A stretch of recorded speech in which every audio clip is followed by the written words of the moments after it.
Viewers, আমরা জানি যে চক্ষু, হরমোন এবং মস্তিষ্কের কারণে জটিল মাথা ব্যথা রোগ ছাড়াও মাথায় ঠান্ডা বা গরম লাগা, ঘুমের ঘাটতি, ক্লান্তি অথবা দুশ্চিন্তায়, সাইনাস ও মাইগ্রেনের কারণে মাথা ব্যথা রোগ হয়ে থাকে। মাথা ব্যথা কোথা হতে শুরু হয়েছে তা আমাদের প্রথমে নিরূপণ করতে হবে।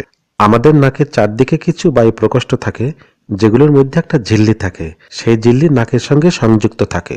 যাদের ঘন ঘন সর্দি কাশি হয় তাদের সাইনোসাইটিস থেকে এ ধরনের মাথা ব্যথা হয়ে থাকে। আমাদের নাকের চারপাশে ছোট ছোট যে কতগুলো বায়ু কুঠুরি থাকে এদেরকে সাইনাস বলে।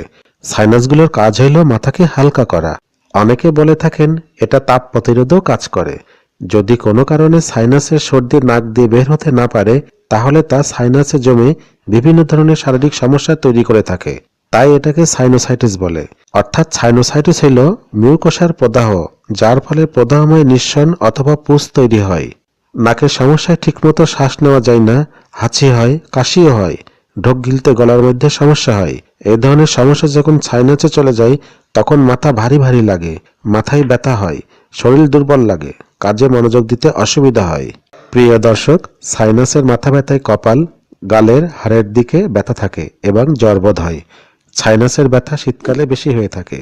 এই সমস্যা খুব প্রচলিত এবং কষ্টদায়ক, তবে একটু সচেতন হলে রোগ প্রতিরোধ করা সম্ভব।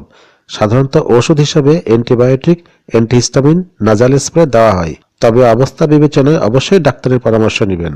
যেহেতু সাইনাসগুলো কাঠামোগত দিক থেকে ব্রেনের আবরণ এবং চোখের অতি সন্নিকটে থাকে, তাই অতি সহজেই সাইনাসের প্রদাহ ওই সমস্ত জায়গাকে আক্রমণ করতে পারে।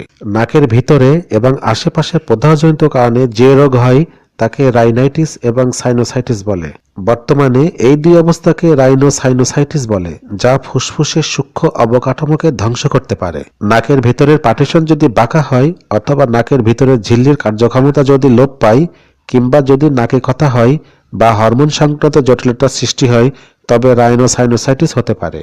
রাইনোসাইনোসাইটিস দেখা দিলে অবশ্যই কালবিলম্ব না করে একজন নাক কান গলা বিশেষজ্ঞের পরামর্শ নেওয়া উচিত। ডিয়ার ভিউয়ার্স, নাকের সমস্যা একটি বড় কারণ বায়ু বা পরিবেশ দূষণ। ধুলাবালি কিংবা ঠান্ডা গরম থেকে বেশিরভাগ ক্ষেত্রে হাঁচি, কাশি বা সর্দি হয়ে থাকে, যার মূল কারণ ধুলাবালি। পুরাতন কাপড় চোপড়, সোফা, কার্পেটের মধ্যে জমে থাকা মাইট, এগুলো দূর করতে নিজেদের সচেতন থাকতে হবে। ধুলাবালি থেকে দূরে থাকতে হবে। প্রয়োজনে মাস্ক ব্যবহার করতে হবে। নাকে পলিপ থাকলে তা দূর করতে হবে। নাকের পথ পরিষ্কার রাখতে হবে। নাকের পথ পরিষ্কার থাকলে সাইনাসের পথটাও পরিষ্কার হয়ে যাবে। এর পাশাপাশি ঘরোয়া উপায়ে নিজের মতো বাড়তি কিছু ব্যবস্থাও গ্রহণ করা যেতে পারে, যেমন 1. অ্যালার্জিজনিত খাদ্য, ফ্রিজের পানি না খাওয়াই ভালো। 2. বেশি রোদ্রে বা বেশি ঠান্ডায় চলাফেরা না করাই উত্তম। 3. যেখানে সেখানে কফ, সর্দি, থুথু ফেলা উচিত নয়। 4. কাঁচা পেঁয়াজের রস করে নাক দিয়ে গন্ধ টানলে নাক বন্ধ বা জ্বর ভাব চলে যায়। 5. আদা চা, সাজনা পাতার ঝোল থেকে সর্দি কাশি বা সর্দি জ্বরে উপকার হয়। 6. পানি গরম করে বাষ্প নাক দিয়ে টানলে সাইনোসাইটিসের সর্দি গলে বের হয়ে মাথা পরিষ্কার হয়ে যায়। গরম পানির মধ্যে কয়েক ফোঁটা কালোজিরা তেল দিলে কার্যকারিতা বেড়ে যায়। 7. এছাড়া এক টুকরা কাপড় গরম পানিতে ভিজিয়ে কপাল, চোখের উপর বা নাকের দুই পাশে ছেঁক দিলে সাইনাসের বদ্ধতা কাটার পাশাপাশি আরাম পাওয়া যায়। 8. তুলসী পাতা রস মধু সহ খেলে উপকার হয়। প্রিয় দর্শক শ্রোতা, স্বাস্থ্য সচেতনতার জন্য সাইনাসের মাথা ব্যথা নিয়ে আজকে আলোচনা এখানে শেষ করছি। পরবর্তী ভিডিও ক্লাস্টার ও জটিল মাথা ব্যথা রোগ সংক্রান্ত দেখার আমন্ত্রণ রইল।